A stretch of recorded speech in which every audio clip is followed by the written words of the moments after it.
Have you ever wondered what it takes to not just grow older, but to stay strong, sharp, and full of life well into your 70s, 80s, and beyond? Imagine yourself not just marking the years on a calendar, but thriving past 100. Doctors and researchers have uncovered something both hopeful and alarming. Most people over 70 quietly let go of a few simple habits without even realizing it, and by doing so, they may be cutting more than a decade off their lives. A Harvard study that followed thousands of people for 20 years showed that giving up these habits could rob you of 12 precious years. On the other hand, keeping them alive in your daily routine can add decades of joy, energy, and purpose. The good news is that these aren't impossible changes, and it's never too late to start. In this video, we'll uncover 5 powerful behaviors that nearly every centenarian shares, the very things that set them apart from those who fade too soon. Before we dive in, I'd be grateful if you'd like this video, subscribe, and leave me a comment. Type 1 if you're with me, or 0 if you'd like something different next time. Behavior 1. Lifelong learning. When most people picture growing older, they imagine slowing down, stepping back, and letting the younger generation take the lead. After all, by the time you're in your 70s, haven't you earned the right to simply rest and enjoy the fruits of your labor? But here's the surprising truth.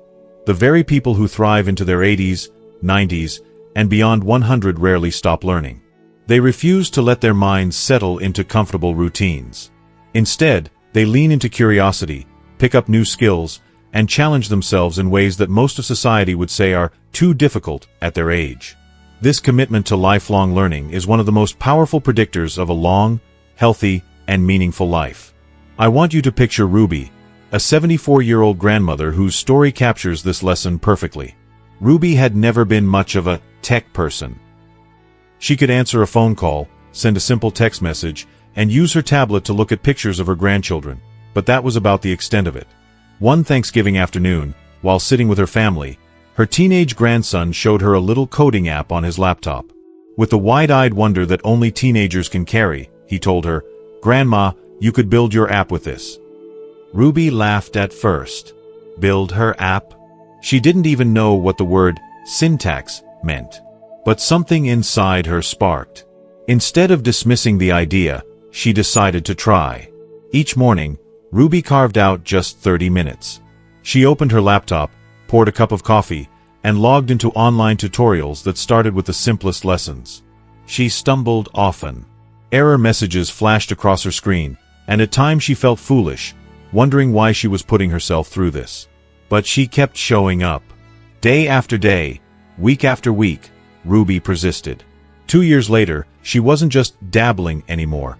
She had created a recipe organizer app that her children and grandchildren used every week to plan meals. It was practical, it was creative, and it was hers. More importantly, when her doctor ran routine cognitive assessments, the results were undeniable. Ruby's memory had sharpened, her reaction time had improved, and her problem-solving skills were stronger than ever. At 76, her brain function looked 20 years younger. Stories like Ruby's aren't just feel-good anecdotes. They are living proof of a scientific principle called neuroplasticity, the brain's ability to form new pathways and strengthen connections at any age. Think of your brain as a city filled with roads. Every time you learn something new, it's like building a brand new highway. The more roads you build, the smoother traffic flows, and the easier it becomes to reroute when one path gets blocked. This is how lifelong learners stay mentally sharp, while others who fall into routine see their roads crumble from lack of use. Now, lifelong learning doesn't mean you need to enroll in a university course or bury yourself in textbooks. What matters most is novelty and challenge, the willingness to stretch your mind beyond what feels comfortable. And there are so many joyful, practical ways to do this. For instance, one of the most accessible and rewarding ways to spark new neural pathways is to learn a musical instrument. Imagine sitting at a piano, gently pressing the keys until a familiar tune emerges, or strumming a guitar and feeling the vibration resonate through your chest. Even if you practice for just 15 minutes a day, you are activating parts of your brain responsible for memory, coordination, and creativity all at once. It doesn't matter if you never play a concert. The simple act of learning, of letting your fingers stumble and improve little by little, is like sending your brain to the gym. Or perhaps music isn't your passion. Maybe your heart is drawn to the tactile, grounding experience of mastering a craft. Pottery, woodworking, quilting, and knitting. All of these bring together hand-eye coordination, spatial awareness, and creativity. Each stitch, each carved groove, each brushstroke demands your full attention. Over time, the act of shaping something with your own hands strengthens both mind and body. And the bonus? You end up with something tangible to share with your family, whether it's a knitted blanket for a grandchild or a handcrafted table for the kitchen. Another powerful avenue for lifelong learning is to study a new language. Many older adults think it's too late to take this on, but research says otherwise. Language learning is one of the best exercises for the brain because it activates multiple regions simultaneously: memory, problem-solving, listening, and even emotional processing. Bilingual seniors have been shown to delay the onset of dementia by up to 5 years. Picture yourself traveling to a new country and being able to order a meal in the native tongue, or simply surprising your grandchildren by greeting them in Spanish, French, or Italian. With apps like Duolingo or Babbel, you can start small, 5 minutes at a time, and build slowly. Every word learned is like planting a seed that will keep your mind flourishing. And of course, in today's world, it's impossible to talk about lifelong learning without mentioning the chance to explore technology. For many older Americans, technology feels overwhelming, even intimidating. But when you lean into it, it can open doors you never imagined. Learning to navigate video calls means seeing the face of a grandchild across the country. Experimenting with social media might reconnect you with long-lost friends. Even trying out new apps can keep your mind agile and plugged into modern life. The key isn't to master every device or platform, but to embrace the challenge, the same way Ruby did with her coding project. Now, you might be wondering, how do I start? It's one thing to hear these ideas, but another to put them into practice. That's where a simple action plan comes in. The first step is to choose a skill that sparks curiosity. Don't pick something just because you think it's good for you. Pick something that excites you. Maybe you've always loved music but never had the chance to play. Maybe you've admired handmade furniture or dreamed of speaking Italian. That spark of passion is the fuel that will carry you forward.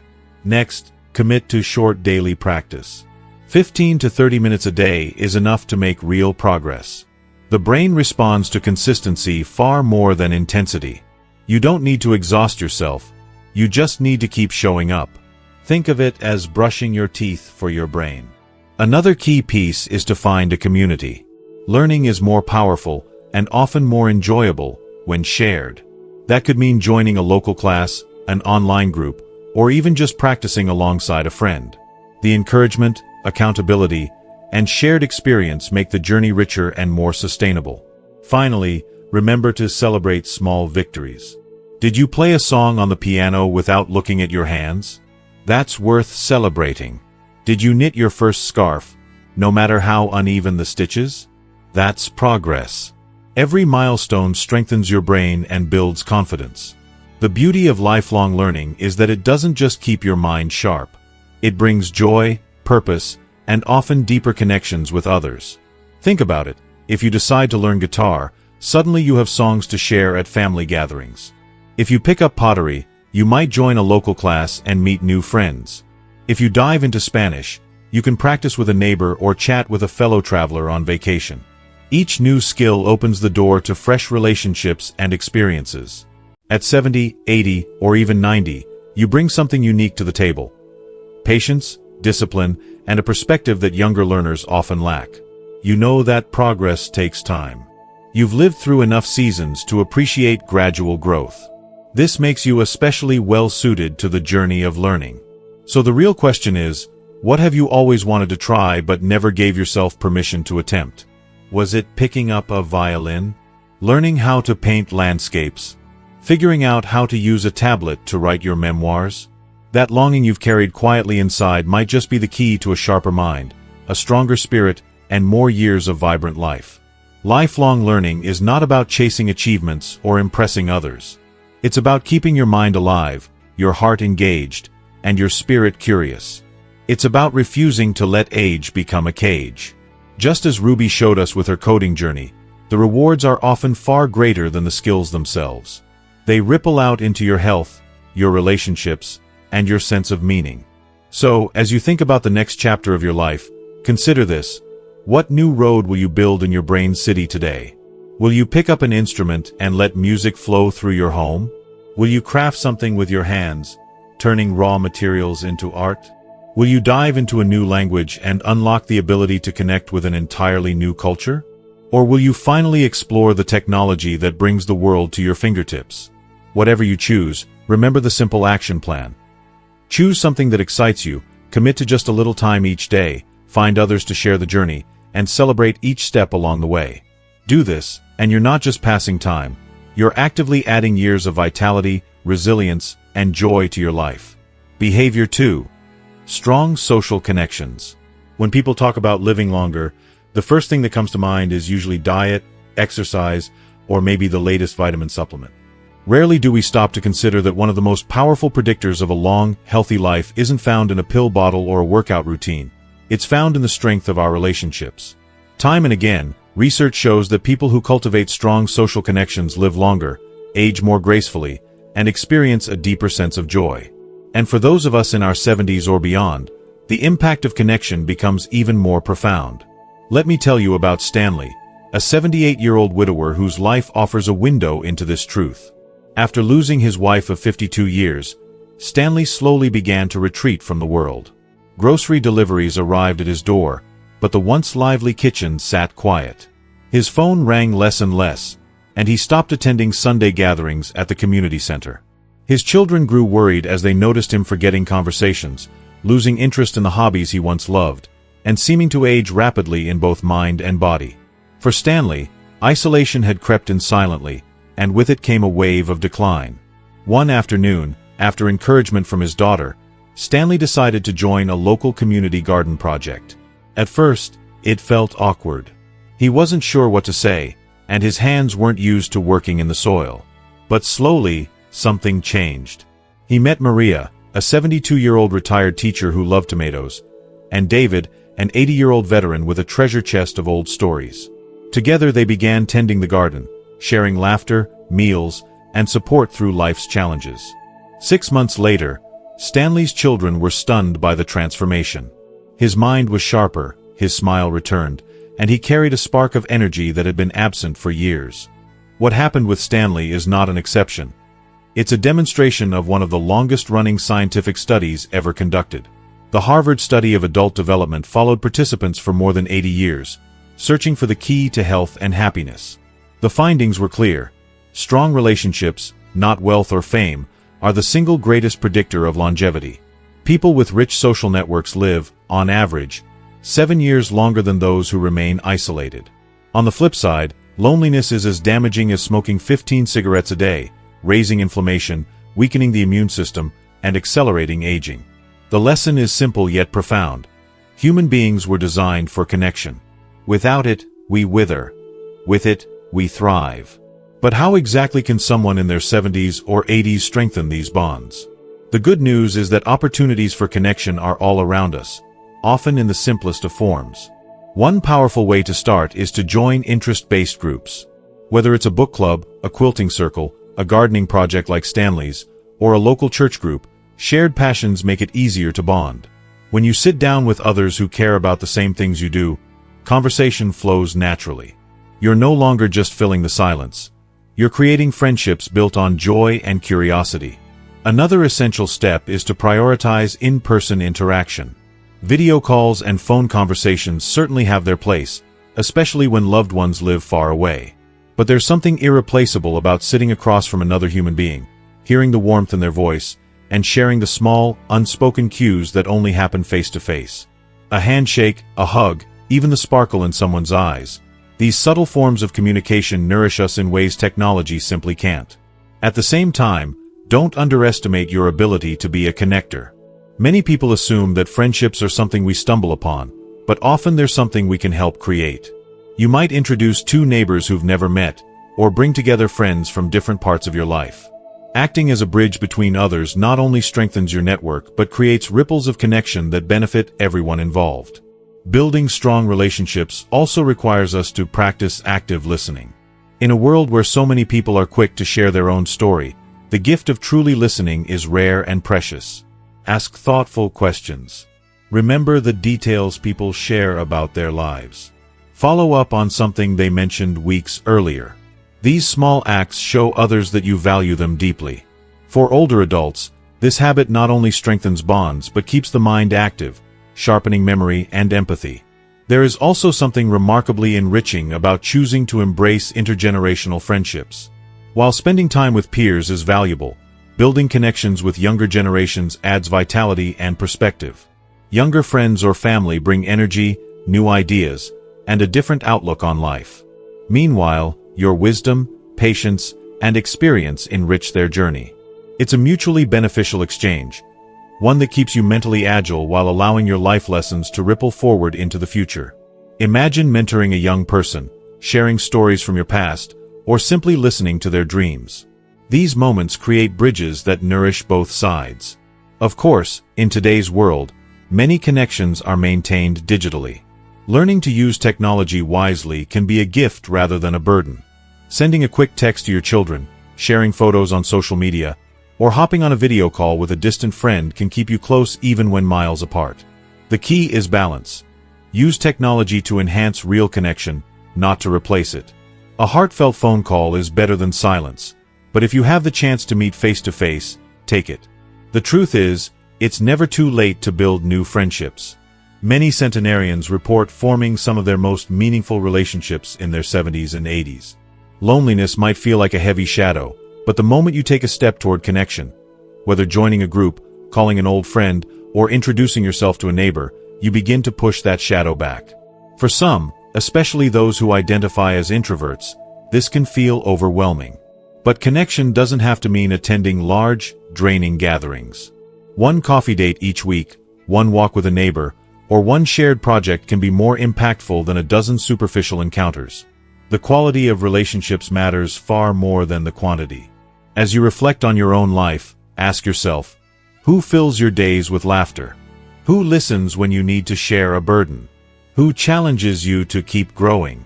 These are the people worth investing in. And if you feel your circle has grown smaller with time, remember that new connections are waiting, sometimes in the most unexpected places.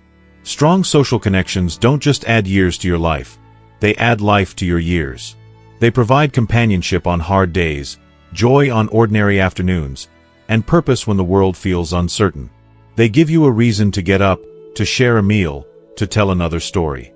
In the end, what we carry with us isn't the number of possessions we own, but the number of hearts we've touched and the love we've given and received along the way. So take a moment to imagine, what would your week look like if you made room for one new connection? Would you join that book club at the library? Call your neighbor and invite them for coffee?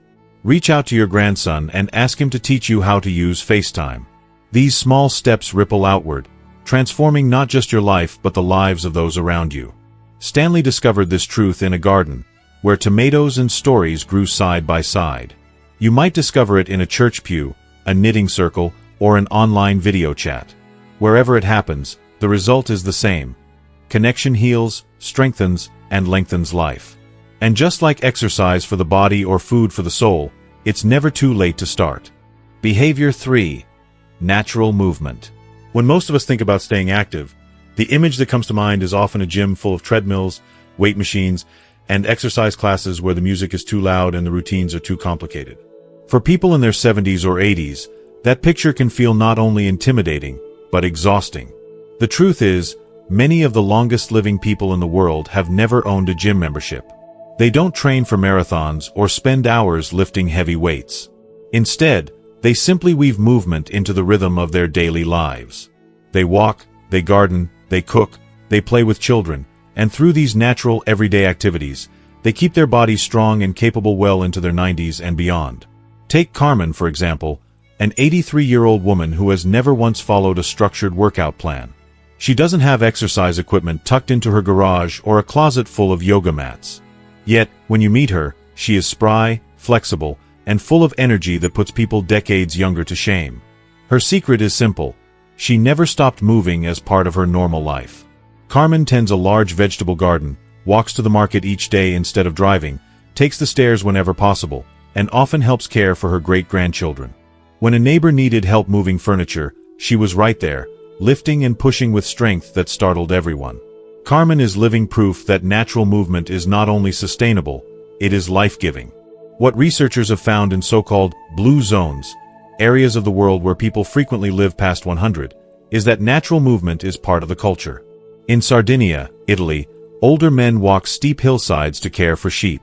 In Okinawa, Japan, women tend their gardens daily and practice Tai Chi. In Nicoya, Costa Rica, elders chop wood, cook from scratch, and stay physically active until their final years. None of these activities would be labeled as exercise in the modern sense, but they keep muscles engaged, joints mobile, and hearts strong. So what does natural movement look like in our own lives here in America, especially for those of us in our 70s and 80s? The good news is, it doesn't require moving to a hillside in Italy. It starts with the smallest choices, repeated day after day. One of the simplest changes you can make is to walk for errands. Instead of always hopping into the car, consider which places you can reach on foot. Maybe it's the bank, the pharmacy, or the local coffee shop. Walking not only improves circulation and keeps your joints mobile, but it also clears your mind. Many people find that some of their best thinking happens while they walk. It's not about speed or distance. It's about making walking a natural part of daily routines, just as it once was before cars dominated our lives. Another small but powerful habit is to take phone calls standing or pacing. How many hours slip by as we sit in chairs, hunched over phones or televisions? By simply standing during conversations, or even better, pacing slowly around the room, you keep blood flowing, improve posture, and add minutes of light activity throughout the day. Over a week, those minutes add up, and over a year, they can mean a tremendous difference in overall mobility. Whenever possible, choose to use stairs rather than elevators or escalators. Stair climbing is one of the most effective and natural ways to build leg strength and cardiovascular health. You don't have to race up 20 flights. Even a single flight taken daily strengthens muscles and bones, while improving balance. Over time, those small efforts become reserves of strength that help prevent falls, one of the greatest risks older adults face. For many people, one of the most joyful ways to move naturally is to garden or do yard work. Gardening engages nearly every part of the body. Bending to plant seeds, stretching to prune, carrying soil or watering cans. It provides a workout disguised as a hobby. More than that, gardening connects you to nature, offers fresh produce, and delivers a sense of accomplishment. Even if you don't have a large yard, container gardening on a balcony or porch can provide similar benefits, keeping you active and engaged. Household chores are another underestimated form of movement. When you clean your home, you're not just tidying up, you're strengthening muscles, improving flexibility, and keeping joints limber. Vacuuming, dusting, mopping, or organizing a closet require bending, lifting, twisting, and stretching. Each of these actions helps preserve the ability to perform daily activities independently, which is one of the greatest markers of healthy aging. Cooking is often viewed as a task of necessity, but when you cook from scratch, it becomes a form of natural movement. Chopping vegetables, stirring pots, and kneading dough, these motions keep your arms, shoulders, and hands active. They also keep you on your feet, shifting weight and balancing naturally. At the same time, cooking fresh meals nourishes your body in ways prepackaged or fast foods never can. In cultures where cooking from scratch is the norm, longevity rates are consistently higher. Perhaps one of the most delightful ways to weave movement into daily life is to play with grandchildren. Children have a way of pulling us into action, chasing them around the yard, lifting them onto swings, or crawling on the floor to build towers of blocks. These moments of joyful movement not only strengthen muscles but also deepen bonds across generations. They remind us that activity doesn't have to be rigid or planned. It can be playful, spontaneous, and filled with laughter. And who says exercise can't be fun? Simply turning on your favorite old song and choosing to dance to music while doing chores or cooking can bring energy and joy. Dancing elevates the heart rate, improves coordination, and lifts the spirit. You don't have to follow complicated steps. Just move your body in rhythm to the beat. For many older adults, dancing brings back memories of youth while providing one of the best full-body workouts. Balance, too, is critical in later years. Taking time each day to do balance exercises can make a dramatic difference in preventing falls. Something as simple as standing on one foot while brushing your teeth, or walking heel to toe across the living room, trains the body to stay steady. These exercises may seem small, but they build the foundation for independence and safety.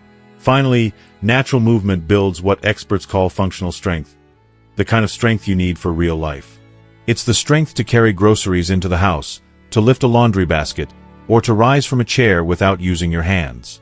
Functional strength doesn't come from machines at the gym. It comes from daily practice in ordinary activities.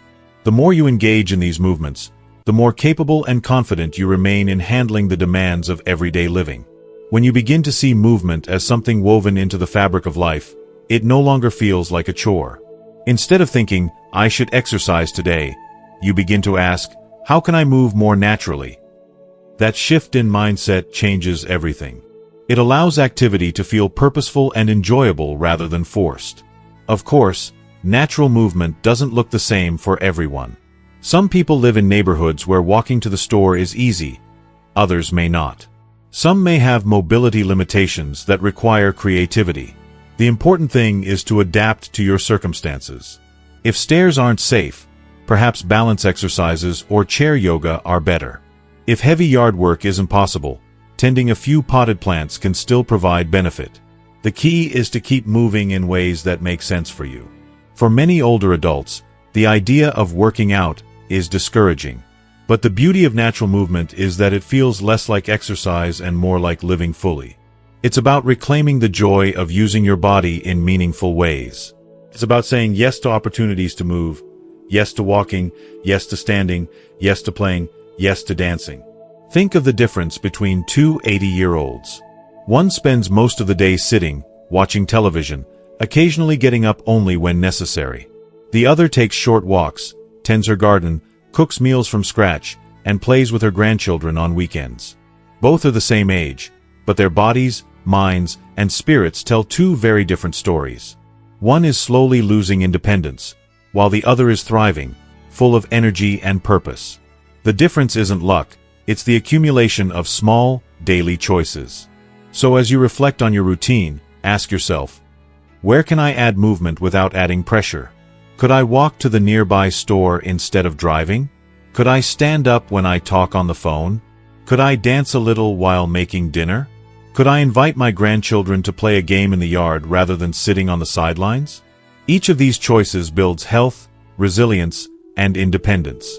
The lesson of natural movement is simple yet powerful. You don't need fancy equipment, intense routines, or special memberships.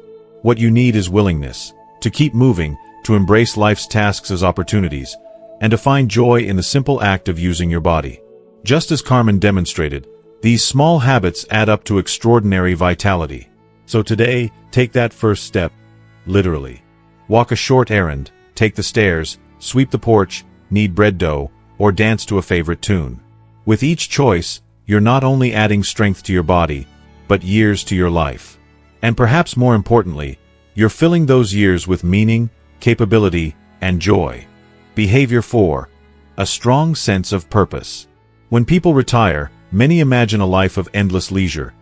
Long mornings with coffee, afternoons spent watching television, and evenings free of responsibility. At first, that freedom feels like a dream. But for many, the reality is different. Without a sense of direction, the days begin to blur together. The hours feel empty, and the spark that once fueled life begins to dim. That's because human beings were not designed simply to exist. We are built to have purpose. And it turns out that purpose, what the Japanese call ikigai, the reason you wake up in the morning, is one of the most powerful predictors of health and longevity. Take Leonard, for example, a 79-year-old retired accountant. For decades, Leonard had lived with structure. His days were filled with numbers, meetings, and responsibilities. When he retired, that structure vanished overnight. At first, he enjoyed the freedom, sleeping in, catching up on television shows, and going for casual walks. But soon he noticed something troubling. His mind felt sluggish, his energy waned, and he often asked himself, "What's the point?" Without realizing it, Leonard had slipped into a dangerous place, life without purpose. Then one day, a neighbor mentioned that the local elementary school was looking for volunteers to help children who struggled with reading. Leonard hesitated. He wasn't a teacher. Could he connect with 7-year-olds whose world felt so different from his own? Still, something inside him nudged him to give it a try. On his first day, Leonard sat down with a boy named Alex, who had been falling behind. At first, Alex was shy, stumbling over simple words. But Leonard, with the patience honed from decades of problem-solving, guided him gently. After a few weeks, Alex's face lit up each time Leonard arrived. Slowly, Leonard realized something had shifted, not just in Alex, but in himself. For the first time in years, Leonard woke up with anticipation. He had someone depending on him, a role that mattered. He had found his purpose again. Stories like Leonard's illustrate an important truth. Purpose does not have to be grand or glamorous. It doesn't mean starting a global movement or writing a best-selling book. It can be as simple as teaching a child to read, tending a community garden, or supporting your family in meaningful ways. Purpose is about reflecting on what matters most to you, aligning with your strengths, and being willing to start small. The first step in cultivating a strong sense of purpose is to reflect on what matters. Ask yourself, what values have guided me through life? Was it kindness, creativity, fairness, or family? These core values often point directly toward purpose. Maybe you've always valued justice. Perhaps you could volunteer with an organization that provides legal or educational support. Maybe creativity has been your compass. Consider writing, painting, or sharing stories that inspire others. Reflecting deeply gives you clarity on where your energy should go. Once you've identified what matters, the key is to start small. Purpose does not appear fully formed. It grows with action. Leonard didn't know that tutoring would become his passion until he walked into that classroom.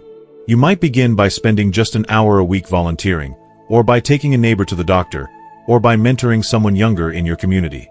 These small steps accumulate into a powerful sense of contribution. It's also important to align with your strengths. Throughout your life, you've developed unique skills, whether from your career, your hobbies, or your role as a parent or grandparent. Those skills are valuable. A retired nurse may find meaning in offering health advice to neighbors. A former mechanic might volunteer at a vocational school. A grandmother with a love for cooking could share her recipes with a local youth group. By aligning with what you already know and enjoy, you maximize both your impact and your fulfillment. At the same time, purpose often requires us to stay open to new roles. Life changes, and with it, so do our opportunities. Maybe you once found purpose in your career, but now that chapter has closed. That doesn't mean your sense of direction has ended. It might mean exploring new avenues, mentoring, volunteering, creative expression that you hadn't considered before. Staying flexible allows you to rediscover meaning in surprising places. Another profound truth about purpose is that it flourishes in relationships. When we connect purpose to relationships, we magnify its impact. Leonard's tutoring mattered not just because he helped Alex read, but because it built a bond between them. Purpose is often rooted in service, helping, guiding, or supporting others. Whether that's mentoring a younger generation, caring for grandchildren, or volunteering in your community, relationships give purpose its heartbeat. There are also practical steps you can take to find or strengthen your purpose. Reflect on core values. Journal about the times in your life when you felt most fulfilled. What values were you living out in those moments? Leverage skills. Think about what you're good at, whether it's storytelling, organizing, fixing things, or offering emotional support, and consider how to share those gifts. Align with causes. What issues stir your heart? Is it literacy, the environment, poverty, or supporting veterans? Aligning with a cause gives your efforts focus. Seek intergenerational connections. Spending time with younger people not only provides them with guidance, but also gives you renewed energy and perspective. Volunteer strategically. Look for opportunities that truly resonate with your interests. Volunteering should feel purposeful, not like a chore. Explore creative expression. Writing, painting, music, or crafting can be powerful avenues for sharing your inner world and inspiring others. Strengthen family ties. Families are natural sources of meaning. Becoming the keeper of family traditions, helping with grandchildren, or simply making time for regular calls can enrich your sense of purpose. Pursue personal growth. Purpose isn't always outward-facing. Sometimes it's about conquering a personal challenge, learning something new, or modeling resilience for others. Research backs this up. Studies from the University of Michigan and Rush University Medical Center show that older adults with a strong sense of purpose live, on average, 7 years longer than those without. They also have lower rates of heart disease, stroke, and dementia. Purpose acts like a shield, protecting both body and mind. But perhaps even more importantly, purpose makes life worth living. It transforms ordinary days into meaningful ones. Imagine waking up each morning not with a sense of emptiness, but with a quiet excitement about the difference you'll make. That feeling of being needed, of having something to contribute, fuels resilience. It gives you the strength to face challenges and the joy to savor victories. Purpose doesn't eliminate pain or loss, but it reframes them. When health problems arise, purpose motivates one to fight through them. When loved ones pass, purpose helps us channel grief into a legacy. It turns life's hardships into opportunities to grow, rather than reasons to give up. Think of Viktor Frankl, the Holocaust survivor and psychiatrist who wrote Man's Search for Meaning. He observed that even in the most horrific circumstances, those who had a why could endure almost any how. That truth applies to all of us. As we age, losses accumulate, friends pass away, physical strength declines, and routines change. But with purpose, those challenges become hurdles rather than walls. So, as you sit with this idea, ask yourself, what gives your life meaning right now? Is it teaching, guiding, creating, or serving? If you're unsure, what cause or activity stirs your heart? Purpose isn't something you wait to discover. It's something you build, step by step, action by action. Leonard's life changed when he walked into that classroom. Yours could change when you pick up the phone to volunteer, or when you share your knowledge with someone younger, or when you decide to paint, write, or create something new. Purpose doesn't always announce itself with a fanfare. It whispers, nudges, and invites. All it asks is that you say yes. And when you do, you may find that not only do you live longer, but you live better, with days filled with meaning, relationships deepened by service, and a heart full of gratitude for the chance to keep contributing. Behavior 5. Optimism and gratitude. Growing older brings joys, but it also brings undeniable challenges. Health concerns, the loss of loved ones, and the slowing down of the body can sometimes cast long shadows. Yet, some people in their 70s, 80s, and even 90s seem to radiate a light that others can't help but notice. They smile easily, they laugh often, and they carry a resilience that inspires everyone around them. Their secret isn't that they've avoided hardship. Quite the opposite, they've lived through pain, loss, and difficulty. The difference is in how they choose to view life. They hold on to optimism, and they practice gratitude. Together, these qualities shape not only the length of their years but also the depth of their joy. Consider Rosetta, an 86-year-old woman whose life has been marked by both triumph and tragedy. She lost her husband to cancer, survived a heart attack, and now lives with arthritis that makes even the simplest tasks, like buttoning a shirt or opening a jar, painful. Yet, to her neighbors and family, she is a ray of sunshine. Each morning, Rosetta sits at her kitchen table with a notebook and writes down 3 things she is thankful for. Yesterday's list was simple: the bright red cardinal that visits her bird feeder, her daughter's 20-minute phone call, and the fact that her hands still work well enough to write those words. This practice, which takes only minutes, has given her a perspective that lifts her through life's hardest days. Rosetta's story illustrates the first habit: start a gratitude practice. It doesn't require grand gestures. It can be as simple as jotting down a few blessings each day, no matter how small. A warm cup of coffee, a friendly smile from a neighbor, or the way sunlight streams through the curtains. When you notice and record these moments, your brain begins to search for more. Over time, this rewires your outlook, teaching you to focus on what you have rather than what you've lost. But gratitude alone is not enough. Optimism comes from the ability to practice positive reframing, to look at challenges through a different lens. Rosetta often says, "I could focus on what I can't do anymore, or I can celebrate what I still can." This is the essence of reframing. Instead of dwelling on limitations, optimistic people look for growth within difficulties. If mobility issues arise, they explore new ways to stay active, like chair exercises or online communities. If a plan falls apart, they ask, "What can I learn from this?" Reframing doesn't erase pain, but it transforms how we carry it. One of the most powerful shifts for older adults is to focus on what they can control. Aging brings realities outside of our influence: illness, loss, and physical decline. But there are always aspects within our grasp.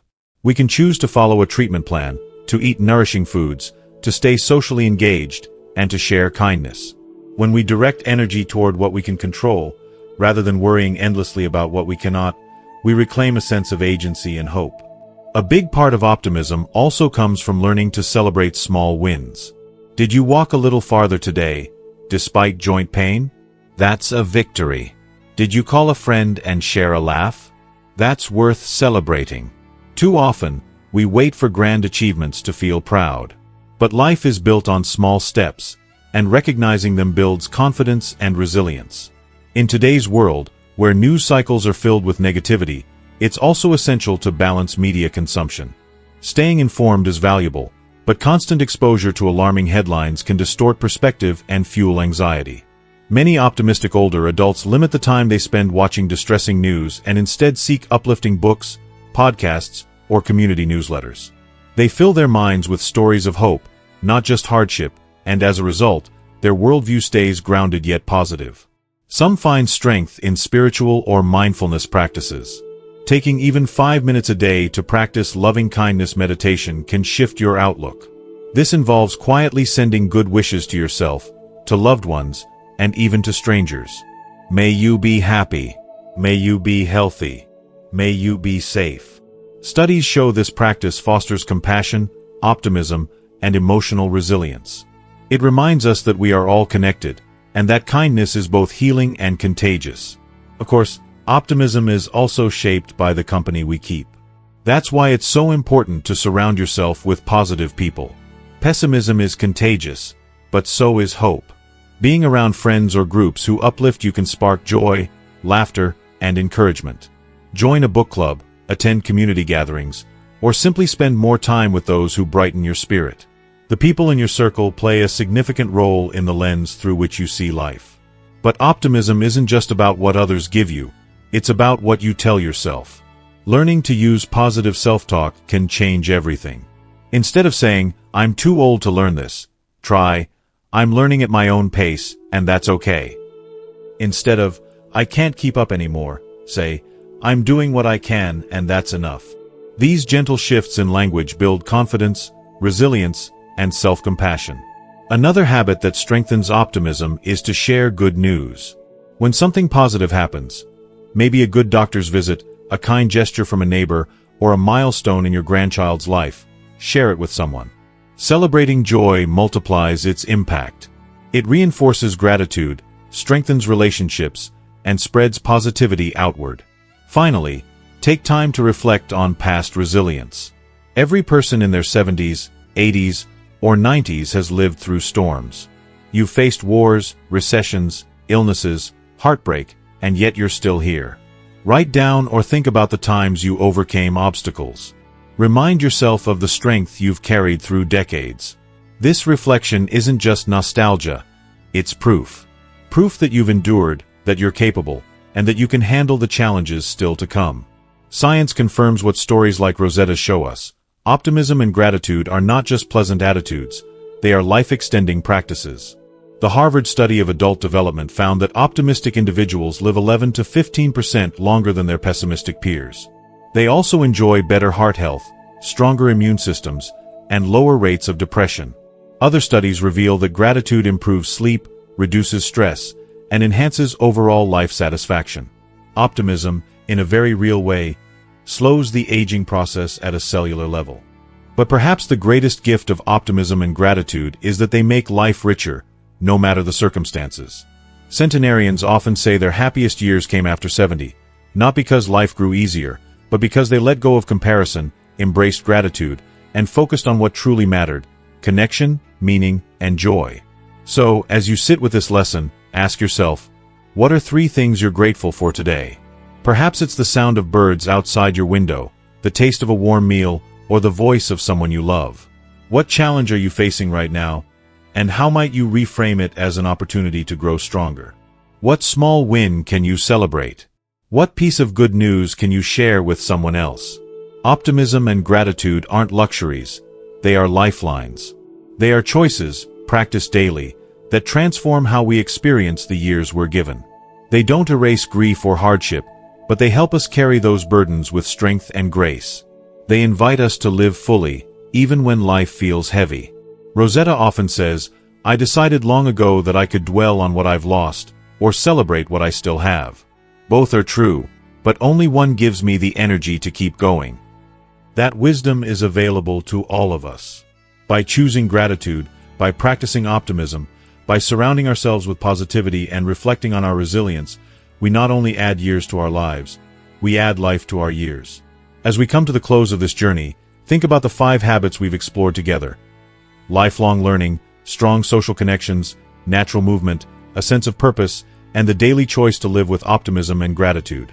Each of these may seem small on its own, but when woven together, they create a powerful tapestry of health, joy, and resilience. They are not just the secrets to living longer, they are the keys to living better. What matters most is not how many years you add to your life, but how much life you add to your years. These practices can turn ordinary days into meaningful ones, fill quiet hours with connection, and transform challenges into opportunities for growth.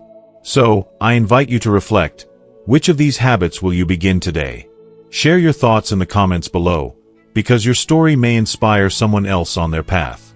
And if you found this message meaningful, please take a moment to like this video, share it with a friend, and subscribe to the channel so you don't miss the lessons still to come.